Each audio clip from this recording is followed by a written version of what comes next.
बिस्मिल्लाहिर्रहमानिर्रहीम। अस्सलामु अलैकुम। एक जज साहब अपनी बीवी को तलाक क्यों दे रहे हैं?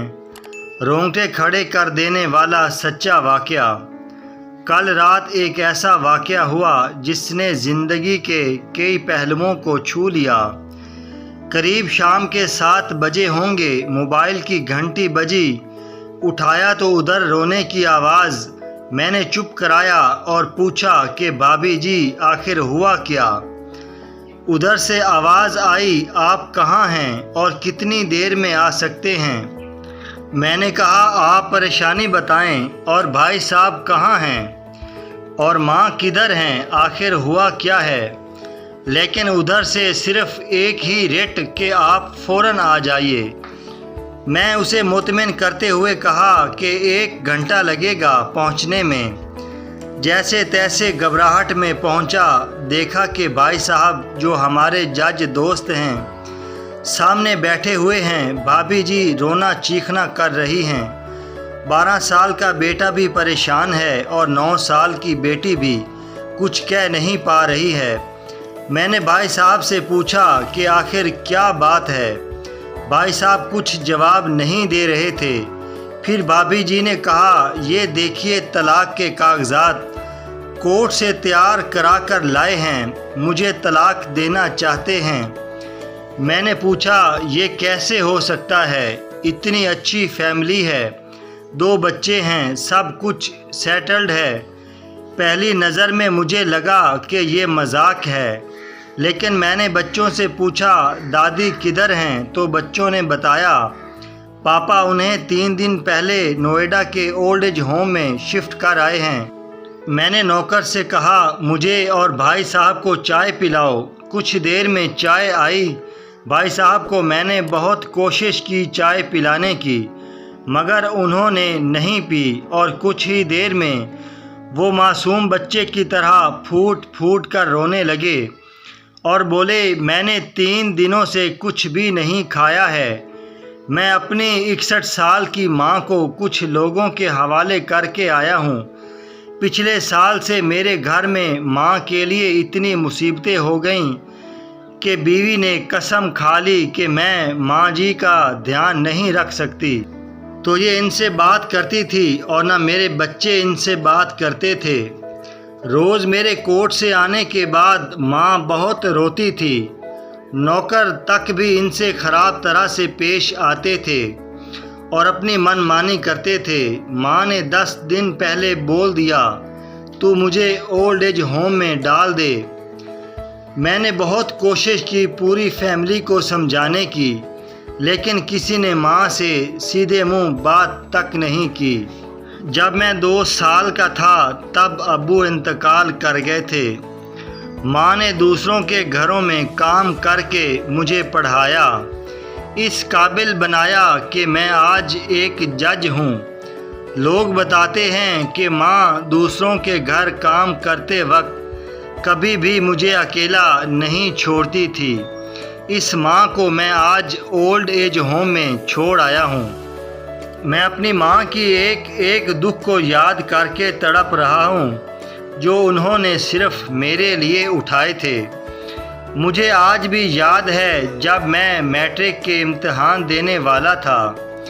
माँ मेरे साथ रात रात भर बैठी रहती थी।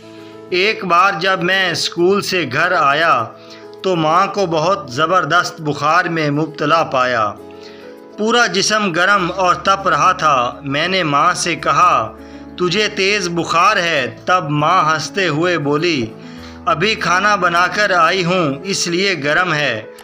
लोगों से उधार मांगकर मुझे दिल्ली यूनिवर्सिटी से LLB तक पढ़ाया। मुझे ट्यूशन तक नहीं पढ़ाने देती थी, कहीं मेरा वक्त बर्बाद ना हो जाए। कहते कहते रोने लगे और कहने लगे, जब ऐसी माँ के हम नहीं हो सके तो अपने बीवी और बच्चों के क्या होंगे? हम जिनके जिस्म के टुकड़े हैं, आज हम इनको ऐसे लोगों के हवाले कर आए जो इनकी आदत, इनकी बीमारी, इनके बारे में कुछ भी नहीं जानते हैं। जब मैं ऐसी माँ के लिए कुछ भी नहीं कर सकता तो मैं किसी और के लिए भला क्या कर सकता हूँ? آزادی اگر اتنی پیاری ہے اور ماں اتنی بوجھ ہے تو میں پوری آزادی دینا چاہتا ہوں۔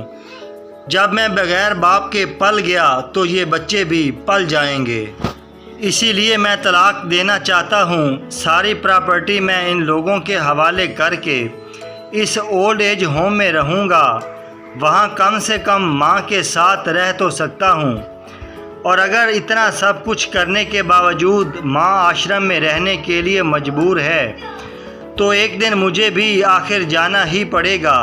ماں کے ساتھ رہتے رہتے عادت بھی ہو جائے گی، ماں کی طرح تکلیف تو نہیں ہوگی۔ جتنا بولتے اس سے بھی زیادہ رو رہے تھے۔ اسی درمیان رات کے 12:30 ہو گئے۔ میں نے بھابھی جی کے چہرے کو دیکھا، ان کے چہرے پچھتاوے کے جذبات سے بھرے ہوئے تھے۔ میں نے ڈرائیور سے کہا ابھی ہم لوگ نوئیڈا چلیں گے۔ بھابھی جی، بچے اور ہم سارے لوگ نوئیڈا پہنچے۔ بہت زیادہ گزارش کرنے پر گیٹ کھلا۔ بھائی صاحب نے گیٹ کیپر کے پیر پکڑ لیے، بولے میری ماں ہے، میں اسے لینے آیا ہوں۔ چوکیدار نے پوچھا کیا کرتے ہو؟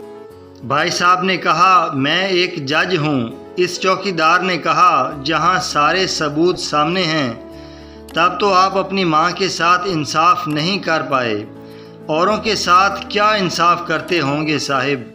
اتنا کہہ کر ہم لوگوں کو وہیں روک کر وہ اندر چلا گیا۔ اندر سے ایک عورت آئی جو وارڈن تھی۔ اس نے بڑے زہریلے لفظ میں کہا 2 بجے رات کو آپ لوگ لے جا کے کہیں اسے مار دیں تو میں اللہ کو کیا جواب دوں گی؟ میں نے وارڈن سے کہا بہن آپ یقین کیجئے یہ لوگ بہت پچھتاوے میں جی رہے ہیں۔ آخر میں کسی طرح ان کے کمرے میں لے گئی۔ کمرے کا جو نظارہ تھا اسے لفظوں میں بیان کرنا مشکل ہے۔ صرف ایک فوٹو جس میں پوری فیملی ہے، وہ بھی ماں کے بغل میں جیسے بچے کو سلا رکھا ہے۔ مجھے دیکھی تو اسے لگا کہیں بات نہ کھل جائے، لیکن جب میں نے کہا کہ ہم لوگ آپ کو لینے آئے ہیں تو پوری فیملی ایک دوسرے سے لپٹ کر رونے لگی۔ آس پاس کے کمروں میں اور بھی بزرگ تھے، سب لوگ جا کر باہر تک ہی آ گئے۔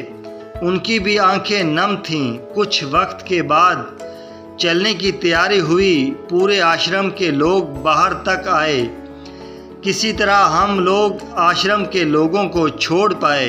سب لوگ اس امید سے دیکھ رہے تھے شاید انہیں بھی کوئی لینے آئے۔ راستے بھر بچے اور بھابھی جی تو چپ چاپ رہے، مگر ماں اور بھائی صاحب ایک دوسرے کے جذبات کو اپنے پرانے رشتے پر بٹھا رہے تھے۔ گھر آتے آتے قریباً 3:45 ہو گیا۔ بھابھی جی بھی اپنی خوشی کی چابی کہاں ہے یہ سمجھ گئی تھیں۔ میں بھی چل دیا، لیکن راستے بھر وہ ساری باتیں اور نظارے آنکھوں میں گھومتے رہے۔ ماں صرف ماں ہے، اس کو مرنے سے پہلے نہ ماریں۔ ماں ہماری طاقت ہے، اسے کمزور نہیں ہونے دیں۔ اگر وہ کمزور ہو گئی تو ثقافت کی ریڑھ کمزور ہو جائے گی، اور بنا ریڑھ کا سماج کیسا ہوتا ہے یہ کسی سے چھپا ہوا نہیں ہے۔ اگر آپ کے آس پاس یا رشتہ دار میں اس طرح کی کوئی مسئلہ ہوا ہو تو انہیں یہ ضرور پڑھوائیں اور اچھی طرح سمجھائیں۔ کچھ بھی کرے لیکن ہمیں جنم دینے والی ماں کو بے گھر بے سہارا نہیں ہونے دیں۔ اگر ماں کی آنکھ سے آنسو گر گئے تو یہ قرض کئی دہائیوں تک رہے گا۔ یقین مانیں سب ہوگا تمہارے پاس، لیکن سکون نہیں ہوگا۔ سکون صرف ماں کے آنچل میں ہوتا ہے۔ اس آنچل کو بکھرنے مت دینا۔ جزاک اللہ۔